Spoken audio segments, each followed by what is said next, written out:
धन्यवाद. यानंतर ज्या भाषणाची आपण आतुरतेने वाट पाहतोय त्या सन्माननीय लोकनेत्या पंकजा ताईसाहेब आपल्याला संबोधित करतायत. आदरणीय ताईसाहेबांना विनंती आहे आपण उपस्थितांना संबोधित करायचं.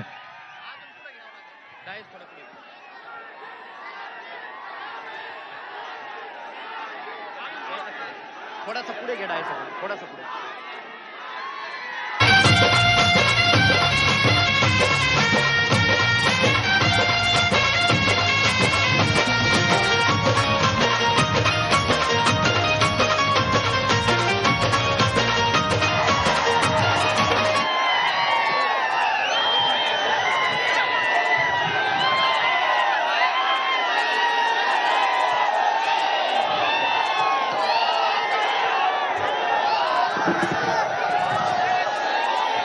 आज या दसरा मेळाव्याला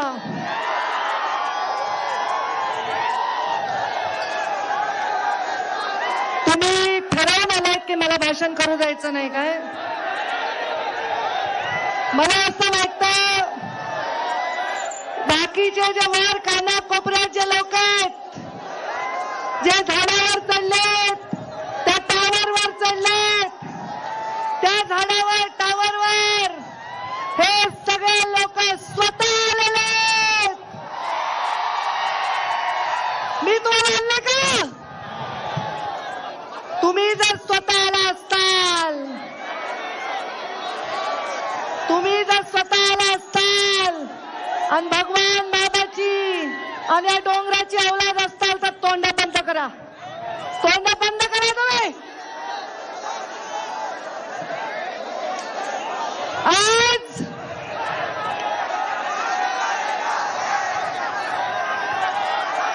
माझ्या दसरा मेळाव्यामध्ये पूर्ण राज्यातून लोक येतात, दरवर्षी येतात.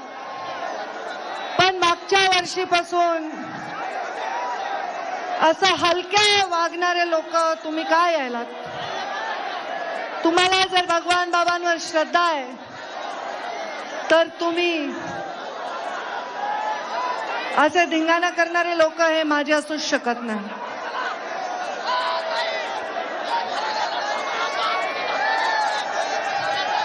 आज माझ्यासाठी, माझ्या भगवान बाबांसाठी आणि गोपीनाथ मुंडे साहेबांचा वारसा जगण्यासाठी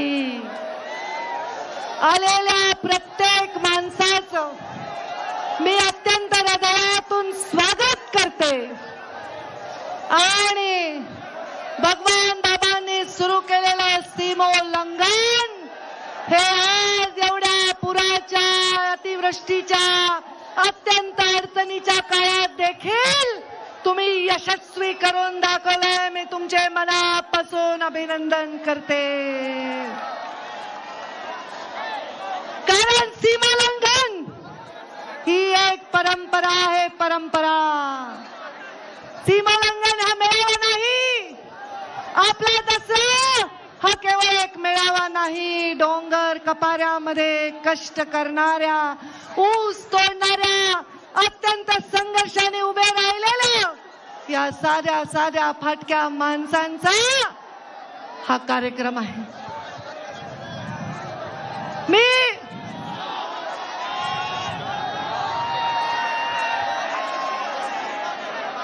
भगवान बाबांच्या चरणी प्रार्थना करते. एवढ्या नदीमध्ये पूर आला असताना, गावागावामध्ये पाणी शिरलं असताना, लोकांचे घर आणि संसार वाहून गेले असताना देखील तुम्ही एवढ्या उन्हात, एवढ्या अडचणीत, एवढ्या लांब आलात. आलात की नाही बुलढाण्यावरून? आलात की नाही जळगाववरून? आलात की नाही वाशिमवरून? आलात की नाही नाशिकवरून? आलात की नाही नगरवरून, पाथर्डीवरून, केजवरून, आष्टी, पाटोदा, बीड, शिरूर सर्व महाराष्ट्राच्या कानाकोपऱ्यातून तुम्ही लोक आलेला आहात.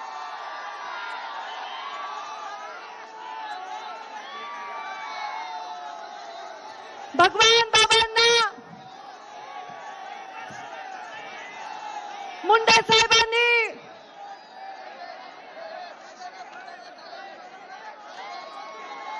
सिंदखेड राजावरून, बुलढाण्यावरून, देऊळगाव राजावरून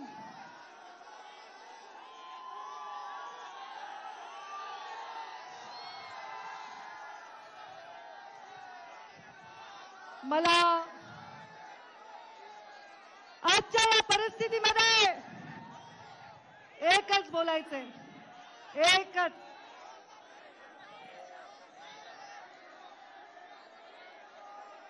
माझ्या अत्यंत महत्वाची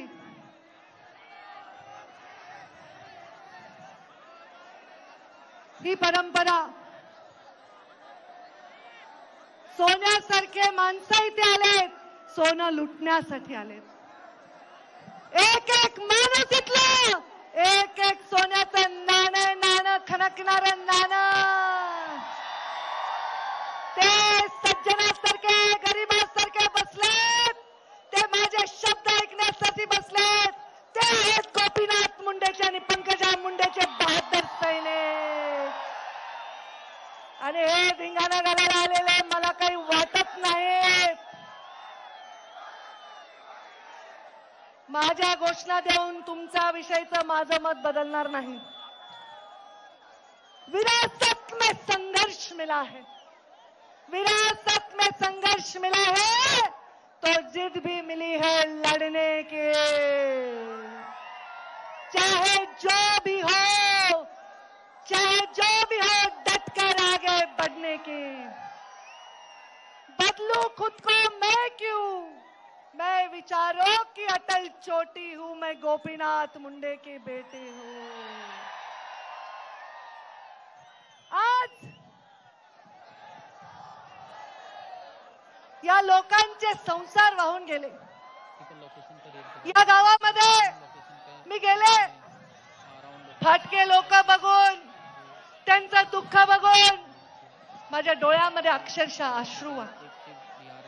घरामध्ये सुखाचा घास सुद्धा माझ्या पोटामध्ये गेला नाही.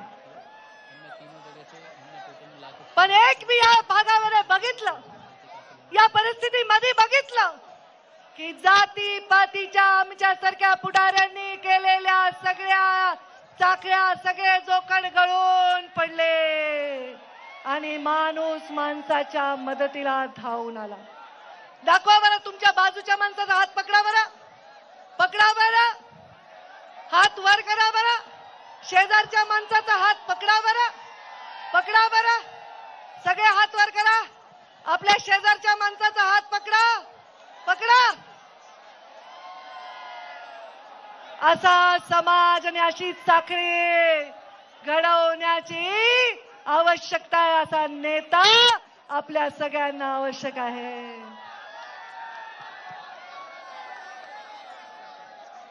माझ्या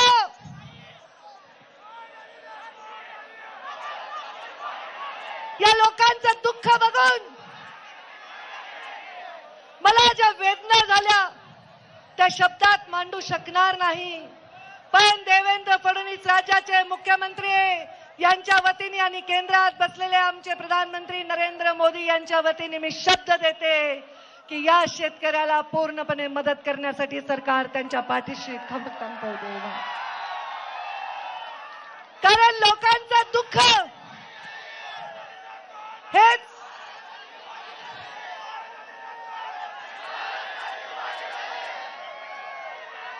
तुम्ही वाटोळं केलं पोरांनी. कोणाची सुपारी घेऊन आलात मला माहित नाही. तुम्हाला शरम नाही, तुम्हाला शरम नाही, तुम्हाला शरम नाही. जी शरम गोपीनाथ मुंडेंच्या नजरेत होती ना, कुणाचं वाईट झालं, ती शरम माझ्या नजरेत होती ना, ती तुमच्यात दिसत नाहीये. मला माझ्या घोषणा देण्याने तुम्ही पवित्र होणार नाहीत. तुम्ही कशासाठी आलायत हे मला कळलंय. जो माझा दसरा भगवानगडाचा होता तो सुद्धा माझ्याहून हिरावून घेतला, आता तुम्ही पण हा हिरावून घेण्यासाठी आलाय तसं वाटायला नाही. कारण इतके वर्ष मी इथे भाषण केलं, पण असा बेशिस्तपणे कोणी वागलेलं नाही, कोणी वागलेलं नाही. तुम्ही तुमच्या शुद्धीवर नाही असे माणसं मी सांभाळतच नाही.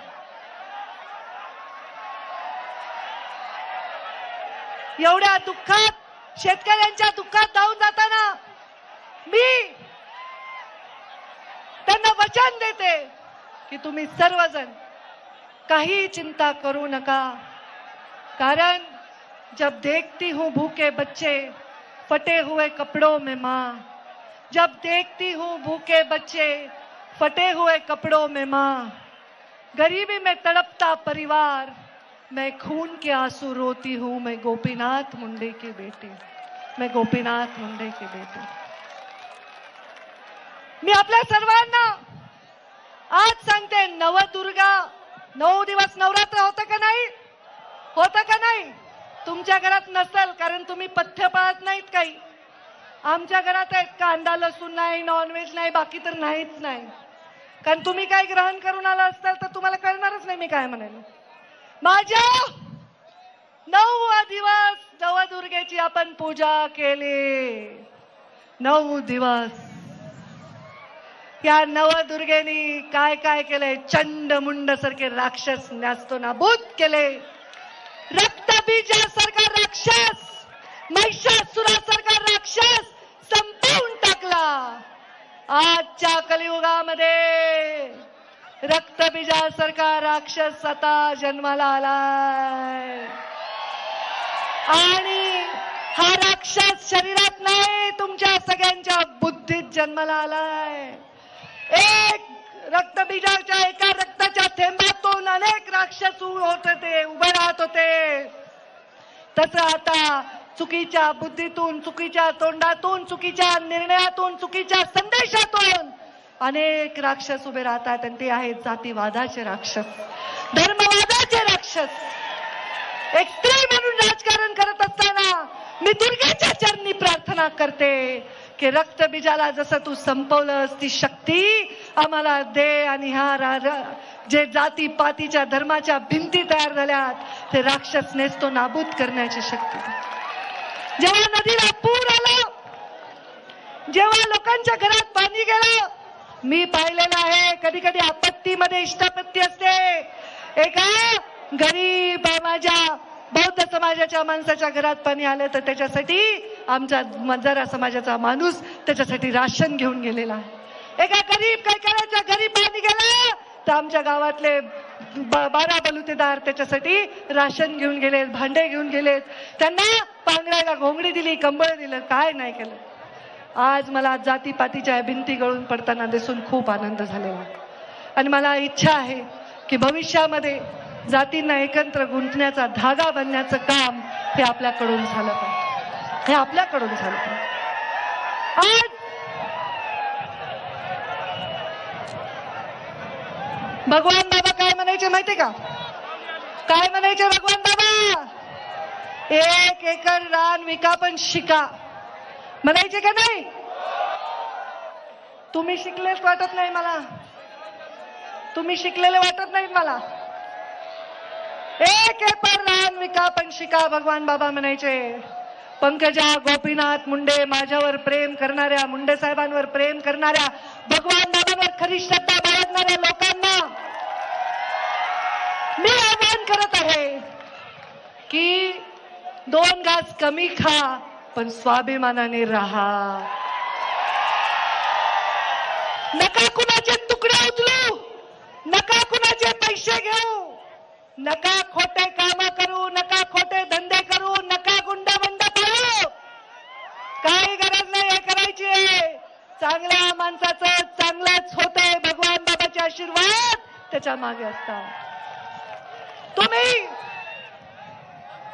मला तुमचा स्वाभिमान आहे, मला अभिमान आहे तुमचा. या काना कोपऱ्यातल्या हे जे लोक बसलेत ना देवासारखे शांत, तुमच्यासाठी मी डोकं जमिनीवर ठेवून नतमस्तक झाले. मला अभिमान आहे तुमचा. मला विचारत होते लोक की दसरा मेळावा होणार आहे का, होणार आहे का? मी मला मेळावा तर मला माहित नाही, पण मी दर्शनाला जाणार आहे. ते पण भगवान बाबांच्या दर्शनाला मी जाणार आहे, सीमोल्लंघनाला जाणार आहे।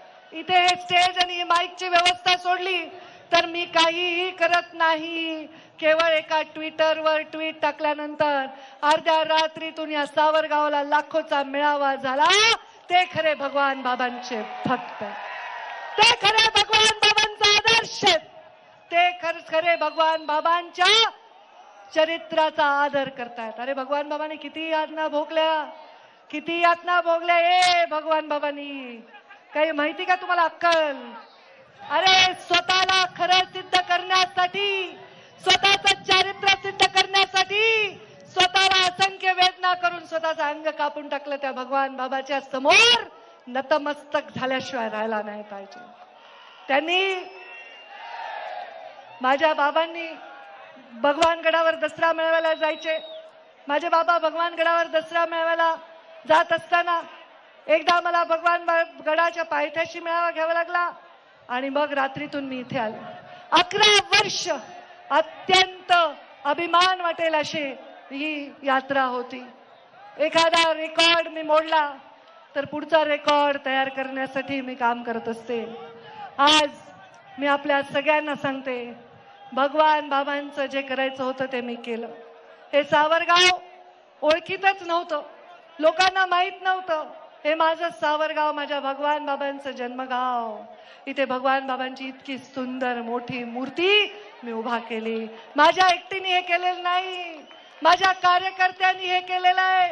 माझ्यावर, मुंडे साहेबांवर, भगवान बाबांवर श्रद्धा असणाऱ्यांनी हे केलंय।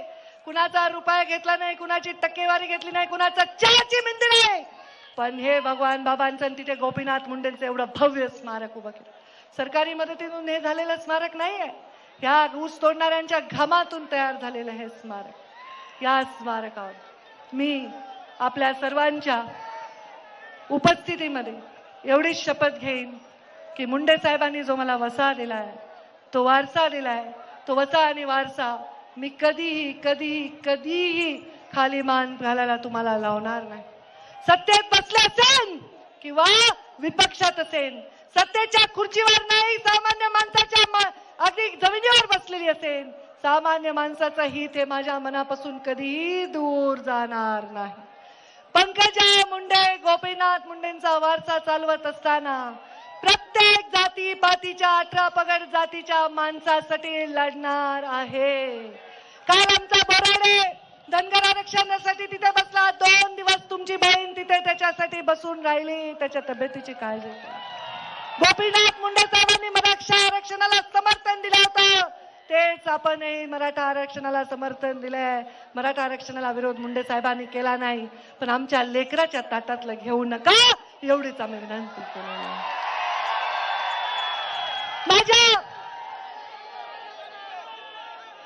मंचावर उपस्थित असणारे निवडून आलेल्या माणसाच्या प्रचारासाठी गेले, त्याची कधी जात पाहिली नाही। जात पाहिली ती फक्त आणि फक्त माणसाची जात पाहिली, माणसाची जात पाहिली। कारण मी शिकलेच नाहीये जात पाहणं, मी शिकलेच नाहीये भेदभाव करणं, कारण भगवान बाबांनी ते शिकवलं नाही, माझ्या बाबांनी ते शिकवलं नाही।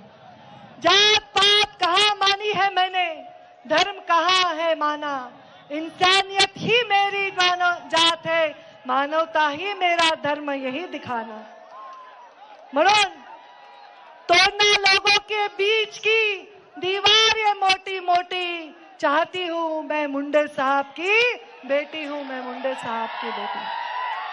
आपल्या सर्वांनी जे आलेले आहेत, वर्षानुवर्ष परंपरा राखली आहे, त्यांचे हात जोडून मी आभार मानते की तुम्ही देवासारखे आलात, संतांसारखे आलात, भगवान बाबांच्या रूपाने माझ्या समोर आलात। खरं सांगते, मी तुमचं दर्शन घेण्यासाठी आले।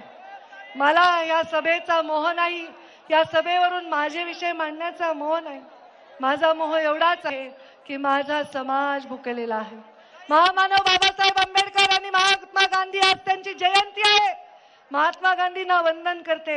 महामानव बाबासाहेब आंबेडकर आणि महात्मा गांधींचा एक प्रसंग वाचनात आलाय, सत्य असावा असं गृहीत धरून सांगते की ते दोघं एका रूम मध्ये होते आणि महात्मा गांधी वेळेवर झोपले होते आणि बाबासाहेब आंबेडकर मात्र रात्रभर जागे होते। महामानव बाबासाहेब आंबेडकरांना महात्मा गांधींनी विचारलं, का रे बाबा रात्रभर तुम्ही का नाही झोपला? त्यांनी सांगितलं माझा समाज झोपला आहे म्हणून मला झोप येत नाही. तुमच्या डोळ्यामधला अश्रू बघून मला झोप येत नाही. तुमचा संघर्ष बनवून मला झोप येत नाही. माझ्या प्रीतमनी रेल्वे आणली बीड जिल्ह्यामध्ये आणि आता मी पाणी आणल्याशिवाय मला झोप येणार नाही. सत्ता हो या विपक्ष, मैंने सच हमेशा कहा है. सत्ता हो या विपक्ष, सच को सच मैंने कहा है. ताकत होकर भी सिर्फ सेवा ही दिखाया मजबूर जहां है. सत्ता हो या विपक्ष, सच को मैंने सच कहा है. ताकत होकर भी सिर्फ सेवा ही की है जहां दिखा मजबूर जहां है. समाज मेरा भूखा है, मैं चैन से कहा सोती हूँ, मैं गोपीनाथ मुंडे की बेटी हूँ. आपल्या आलेल्या सर्व सज्जनांचे आभार, सर्व सोज्वळ लोकांचे आभार आणि आपल्या सर्वांना माझा मानाचा जय भगवान. उपस्थित असलेल्या सर्वांचे आभार व्यक्त केले जात आहेत. सन्माननीय आमदार मोनिकाताई राजळे यांचं आत्ताच या ठिकाणी आगमन झालेलं आहे. त्यांचे स्वागत आहे. सर्वांचे आभार. मोनिकाताई राजळे